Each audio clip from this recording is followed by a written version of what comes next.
Antigo Testamento, profeta Oséias, logo depois de Daniel.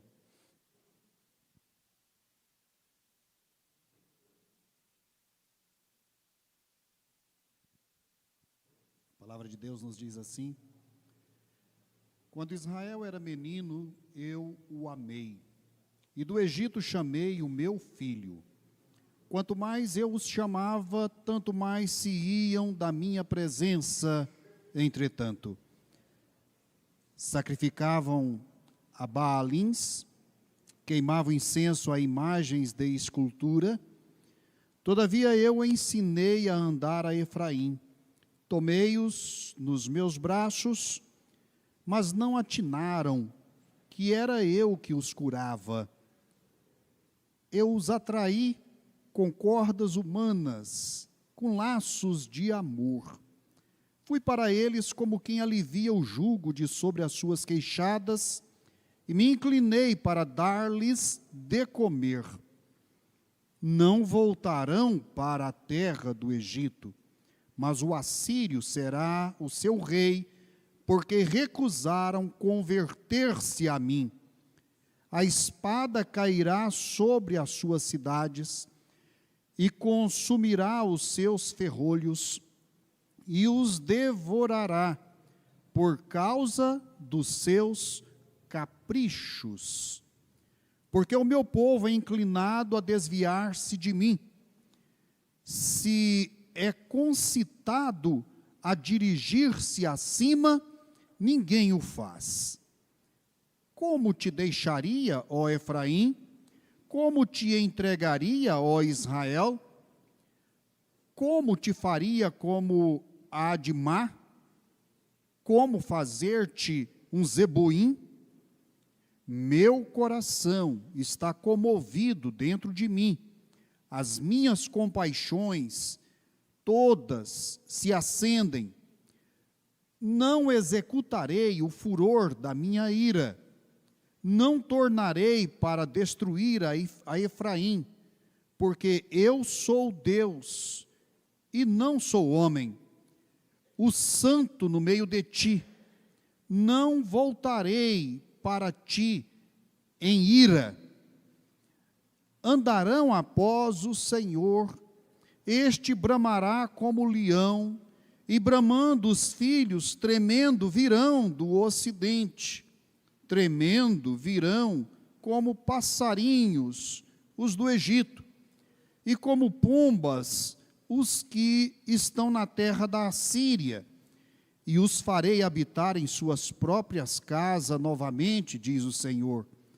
Efraim me cercou por meio de mentiras, a casa de Israel cheia de enganos, mas Judá ainda domina com Deus e é fiel com o Santo de Israel. Amém. Amém. Pai, abençoa a Tua palavra em nossos corações. Nos ajuda, Pai, a entender o Teu grande, profundo e eterno amor que cobre nossas vidas e é a razão pela qual nós estamos diante do Senhor hoje. Perdoa nossos pecados e nos abençoe nesta manhã, em nome de Jesus, Teu Filho. Amém.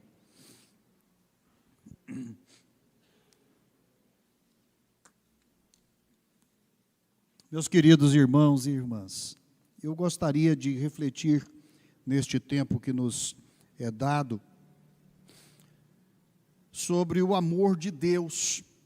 O tema da nossa mensagem pode ser assim expressado: as formas maravilhosas do amor divino. Será que conhecemos o amor de Deus e compreendemos toda a sua extensão? Isto que nós vemos Deus fazendo com o povo de Israel, será que nos ajuda a entender que tudo que Ele fez foi por amor?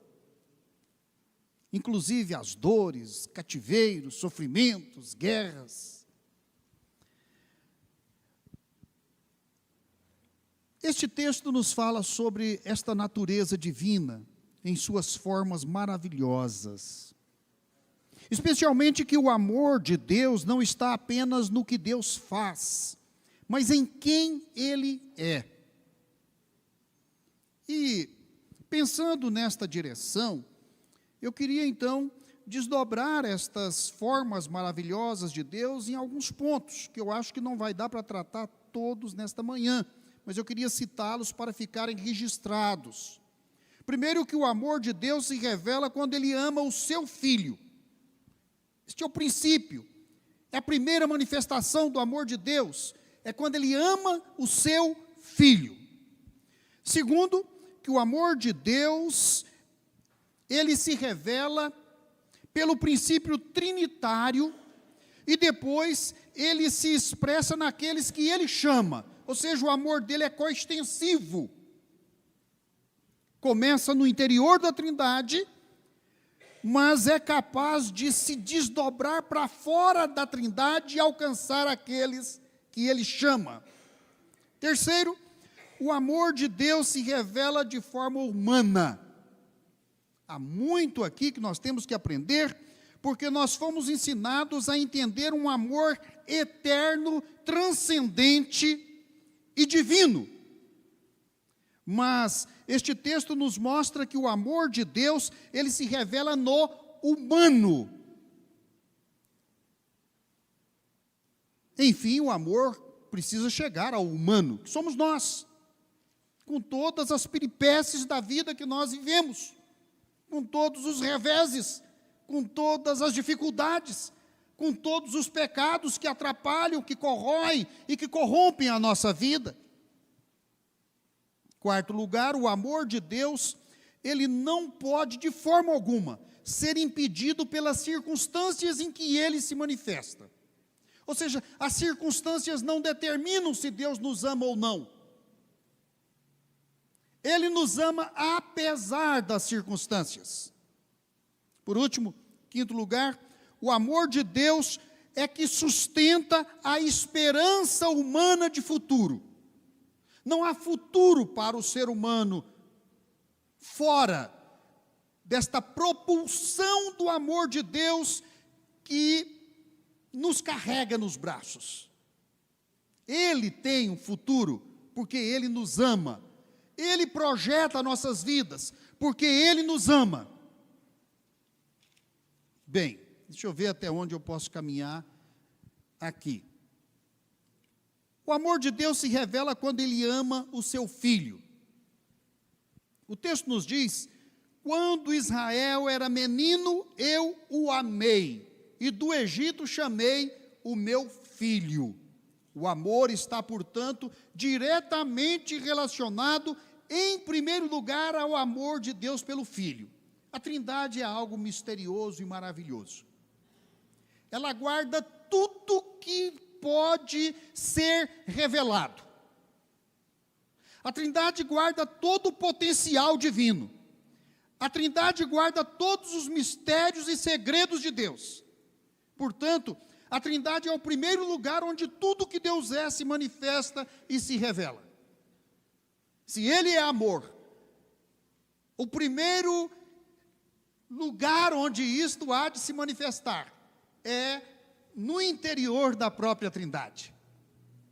A Trindade tem sido, digamos, imaginada e desenhada, e tem sido, de certa forma, expressada através de tantas figuras, tanto figuras geométricas, quanto figuras imagináveis ou figuras de uma certa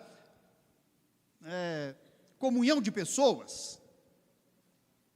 O Novo Testamento é maravilhoso porque no Novo Testamento nós vemos esta Trindade divina sendo desabrochada.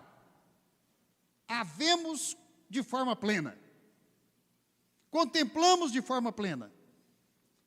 Nós compreendemos que Deus não é aquele ser simplesmente único. Ele é um único, mas que no seu interior estão a Trindade Santa, Pai, Filho e Espírito Santo. E é ali onde tudo de fato acontece. Tudo acontece ali. Tudo acontece ali. Então ele se revela ali. E aqui o texto diz que ele amou o seu filho. Ora, nós estamos diante de um momento, e esse aqui é o momento do início do profetismo em Israel. Portanto, primeiramente no Antigo Testamento nós temos a lei, e depois segue-se os profetas.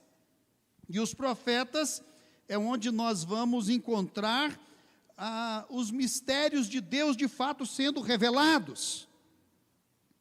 E aqui em Oséias, que é um dos primeiros profetas clássicos de Israel, nós temos um drama. Um drama.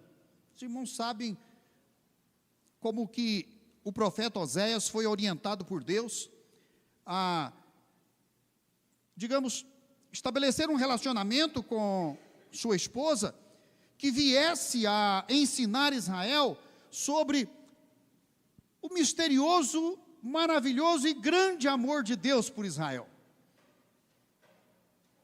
Que apesar de ter uma esposa prostituta, ele não negava o seu amor para fazer daquela mulher que era prostituta a mãe dos seus filhos. Que coisa interessante.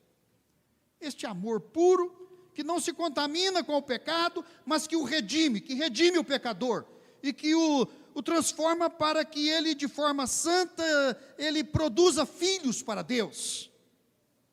Deus amou o seu filho. Aqui quero dar uma outra ênfase.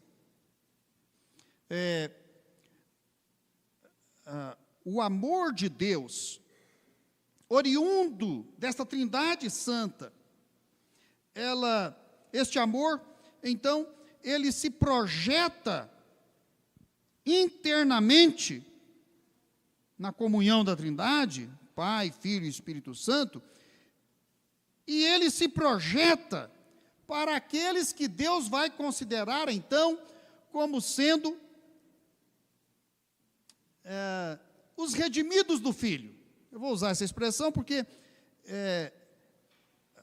a verdade é que, amando o Filho, Deus ama no Filho aqueles que Ele chama, ou que Ele cria. Jesus Cristo é a base de toda a criação e de todo o projeto divino para a humanidade, para o mundo, para o futuro, enfim.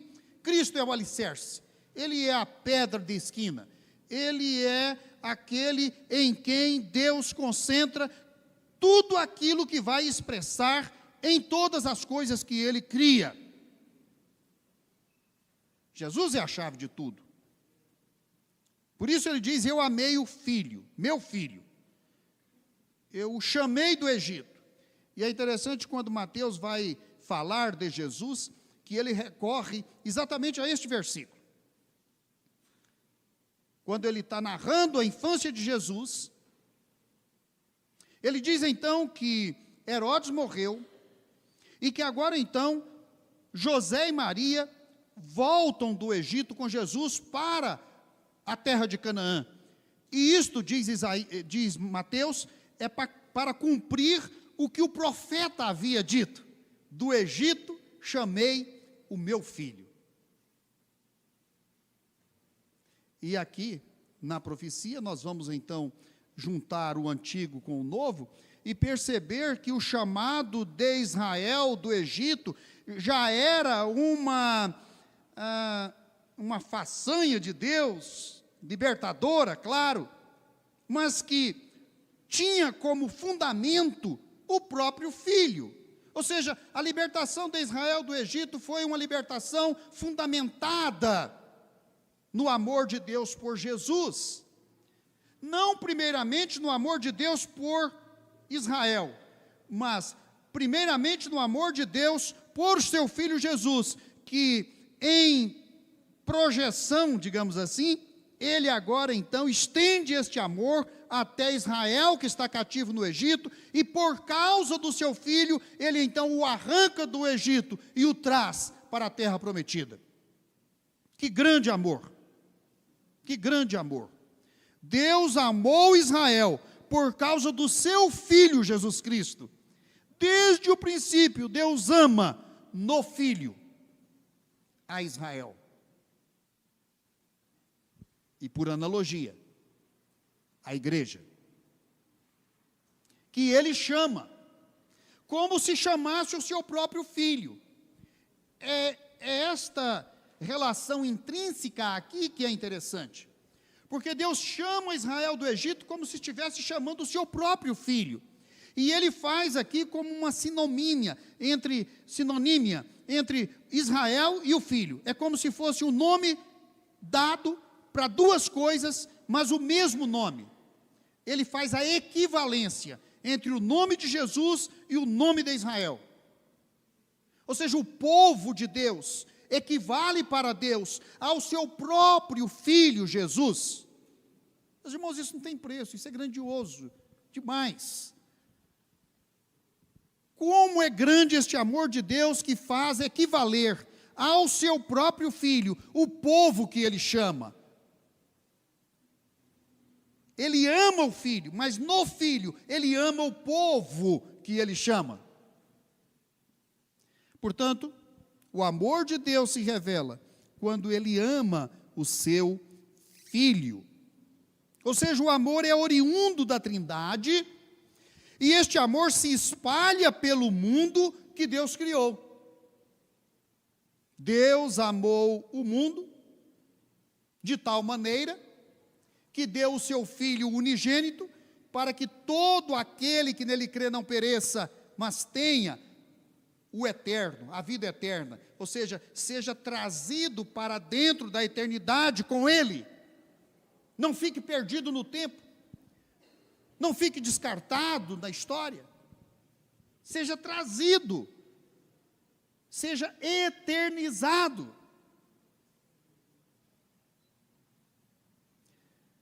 Portanto,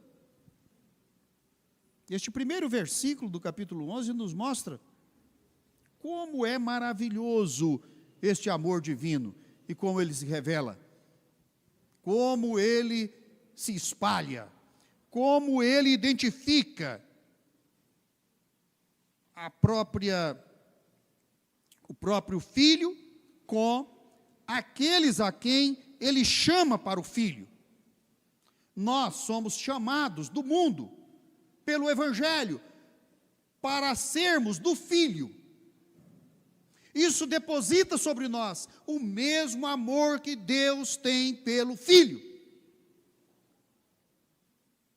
Nós somos amados pelo Pai, com o mesmo amor e do mesmo modo como o Pai ama o Filho.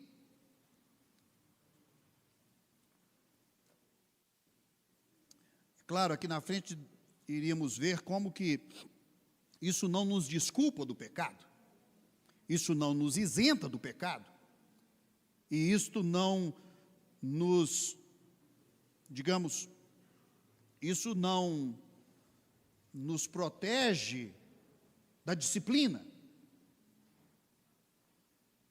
Isto significa que tudo que Deus faz por aquele que pertence ao seu Filho é feito em amor.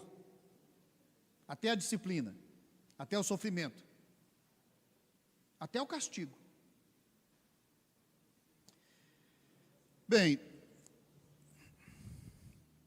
em segundo lugar, então, o amor de Deus se revela a partir desse fundamento trinitário naqueles que ele chama. E aqui o texto vai nos dizer que aqueles que ele chama não são as melhores pessoas que podíamos esperar que fossem. Ele chama rebeldes. Quanto mais eu os chamava, tanto mais se iam da minha presença. Que natureza é essa? que ser humano contraditório, estúpido, que ser humano ingrato, que ser humano desvairado é esse, que quanto mais o amor de Deus lhe chama, mais ele foge. Como é possível fugir do amor de Deus? E por que fugir do amor de Deus?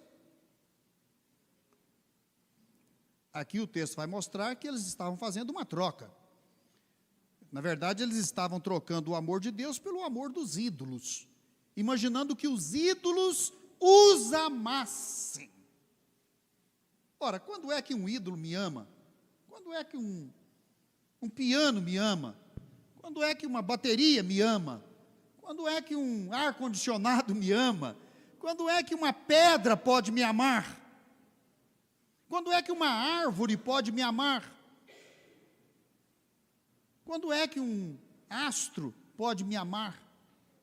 Se tudo isso são coisas, se não há nestas coisas nem divindade e nem sentimento, e se por elas nós não fomos criados.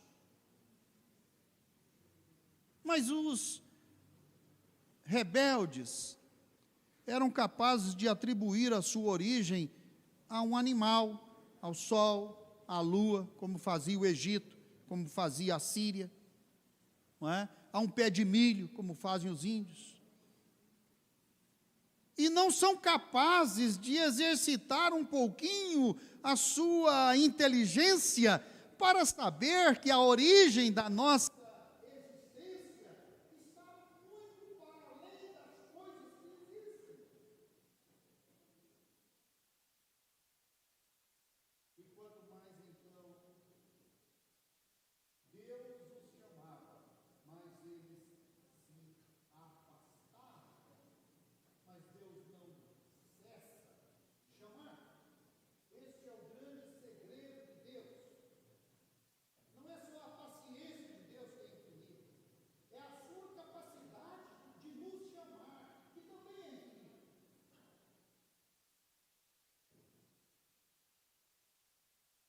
Quanto mais eu os chamava, tanto mais se iam da minha presença. Sacrificavam a Baalins, queimavam incenso a imagens de escultura. E então, concluímos que este amor maravilhoso de Deus se revela na sua insistência. Na sua insistência. Por que continuar insistindo com quem não te quer? Por que continuar insistindo com alguém que só foge de ti?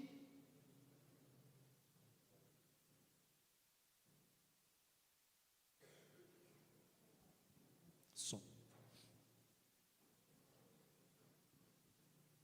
Mas o amor de Deus se revela exatamente nessa insistência de Deus. Ele é insistente. Quantas vezes insistiu comigo? Até que, por fim, ele quebrou meu coração. Ele convenceu a minha alma. Ele me conduziu a uma decisão. Ele me trouxe à reconciliação. E me salvou, perdoando os meus pecados e me fazendo confiar nele. Quanta insistência, ainda que nós nos afastássemos dele. Então Deus nos ama sempre como se fosse a primeira vez. Que coisa maravilhosa. Ele está amando aqui Efraim como se fosse o mesmo que ele havia retirado do Egito e que o havia amado como amou o seu próprio filho.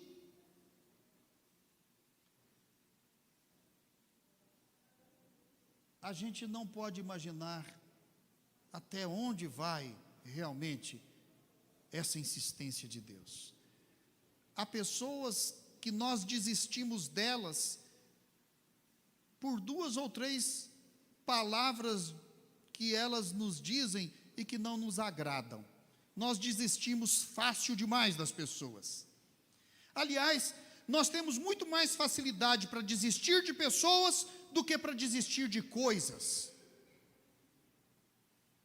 Nós desistimos muito rapidamente de pessoas, quando elas são, na verdade, a coisa mais importante que Deus fez. Deus insiste. Deus se revela, portanto, na sua força, vamos dizer, se revela na sua providência. Há uma força de Deus que trabalha ocultamente. Há um poder de Deus que trabalha em nossas vidas e na história de forma imanente, mas invisível. Está ali agindo, mas não é perceptível. Então Deus se revela nestas coisas invisíveis. Veja o que diz o versículo 3. Todavia, eu ensinei a andar Efraim. É interessante essa expressão de Deus, porque eu praticamente não me lembro quem foi que me ensinou a andar. Nem de bicicleta. Levei muito tombo. Mas não está registrado, e eu não tenho assim como algo de que sempre me recordo, não é?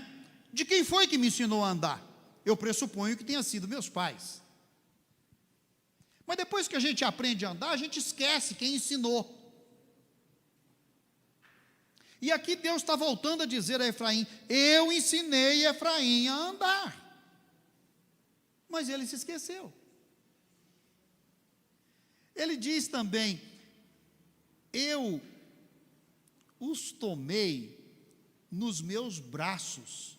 Isso significa que Efraim deve ter caído muitas vezes quando estava aprendendo a andar. E que precisou de alguém para, então, ali, bem próximo dele, sustentá-lo com braços fortes e colocá-lo de pé de novo.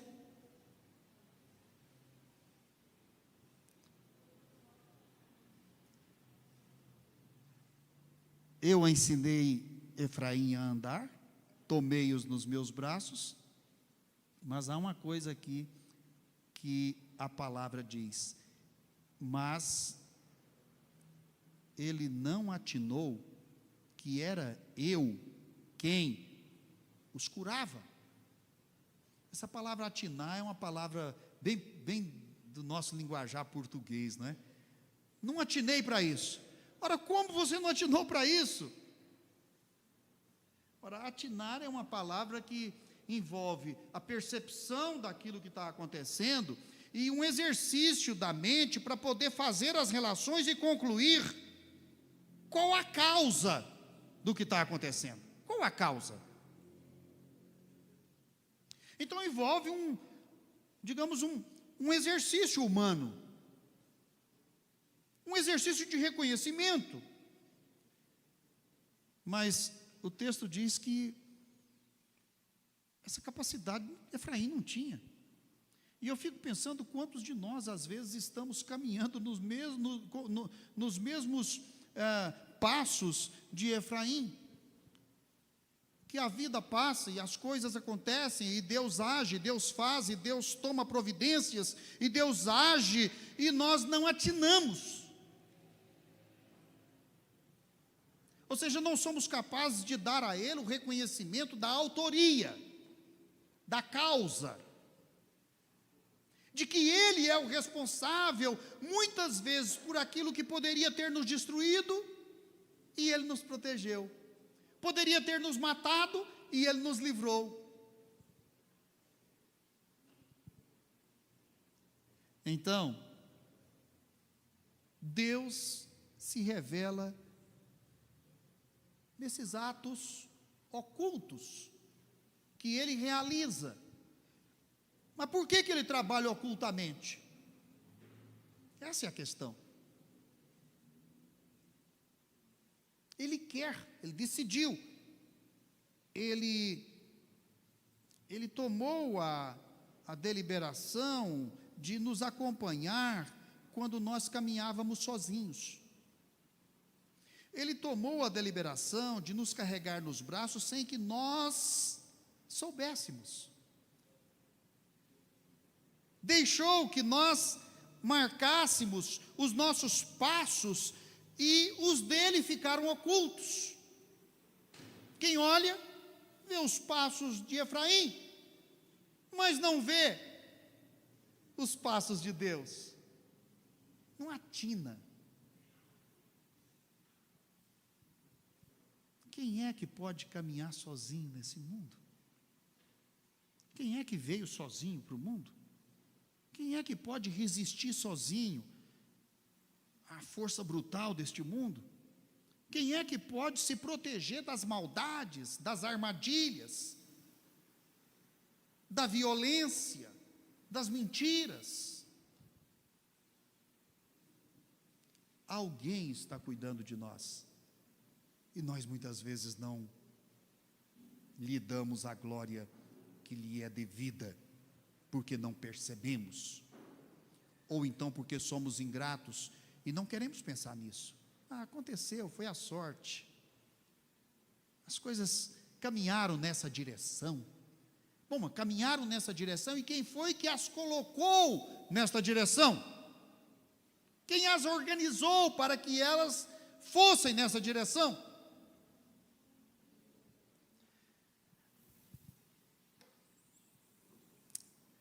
Deus é realmente maravilhoso em toda a expressão de amor que Ele nos faz, que Ele nos manifesta, que Ele nos ajuda a perceber.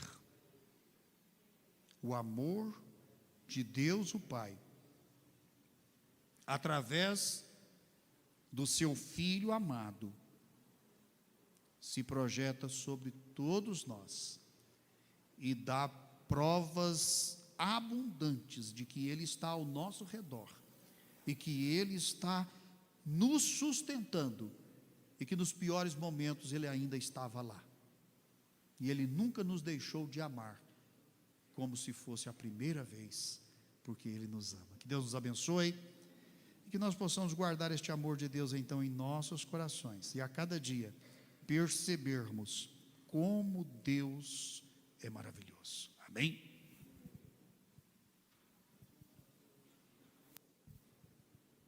Pode finalizar? Vamos orar então.